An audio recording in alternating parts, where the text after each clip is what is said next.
One sweltering summer afternoon in Dallas, someone left a battered cardboard box by the animal shelter's gate. Inside wasn't trash, but a fragile life with 3 hastily scrawled words on the side. Can't afford her. As Sarah made her rounds checking the kennels behind the shelter, she noticed the torn box sitting forlornly beside the fence. Scribbled in messy black marker across the side were 3 careless, heartbreaking words. Can't afford her.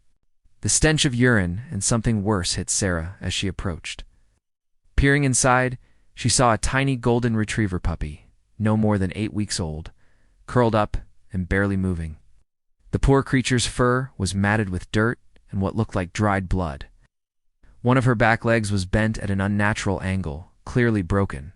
Her eyes were dull and unfocused, likely from severe dehydration. The puppy made no sound, no whimper, no bark. She simply lay there, silent and still, as if she had already given up. Sarah knelt down, her hands shaking with a mix of sadness and anger. Gently she reached into the box and lifted the frail puppy into her arms. The little one didn't even flinch at being touched. She only opened one cloudy eye to look up at Sarah, her gaze seeming to ask without words, "Will you abandon me too?" Cradling the puppy close, Sarah whispered soft words of comfort as she rushed inside. The shelter's medical team sprang into action immediately. They gave the pup fluids for dehydration, pain medication for her injuries, and carefully splinted her broken leg. As they worked to clean her fur and bring down her fever, Sarah stood by, her heart aching for this tiny, discarded life. "We'll call her Honey," Sarah said softly, stroking the puppy's newly cleaned golden fur. Sweet and golden, even when life is bitter. The first few days were touch and go. Honey barely moved, hardly responding when the staff tried to feed or comfort her. She lay quietly in her kennel, as if unsure she was allowed to keep living. The only sign of life came when her ears would twitch slightly at the sound of Sarah's voice. It wasn't much, but it was something to hold on to. On the 3rd night, as Sarah sat beside Honey's kennel, talking softly to her, something happened that brought tears to her eyes. Slowly, hesitantly, Honey lifted her tiny paw and placed it on Sarah's hand through the kennel bars. The touch was so light, so fragile, but it spoke volumes. It said, "Please don't leave me alone." From that moment on, Sarah was by Honey's side as much as possible. She brought in a cot and slept next to the kennel, hand-feeding Honey warm puppy formula and speaking words of encouragement through the long nights. By the end of the first week, Honey started showing real signs of improvement. Her appetite returned. Her tail gave a small wag when Sarah entered the room.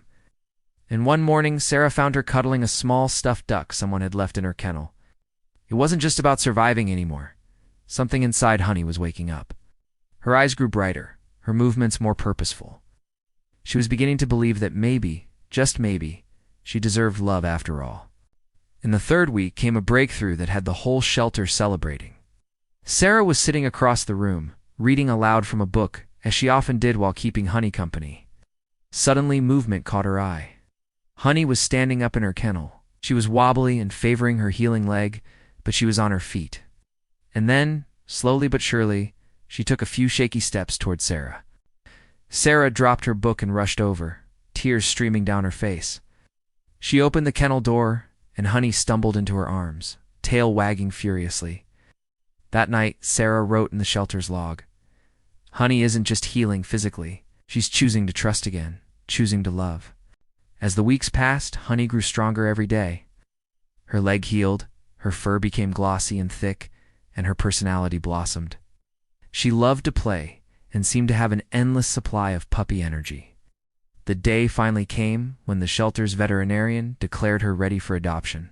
A lovely family from Houston put in an application. They had a big backyard experience with dogs and 2 kids who were beyond excited at the prospect of a new furry friend. On paper, they seemed perfect.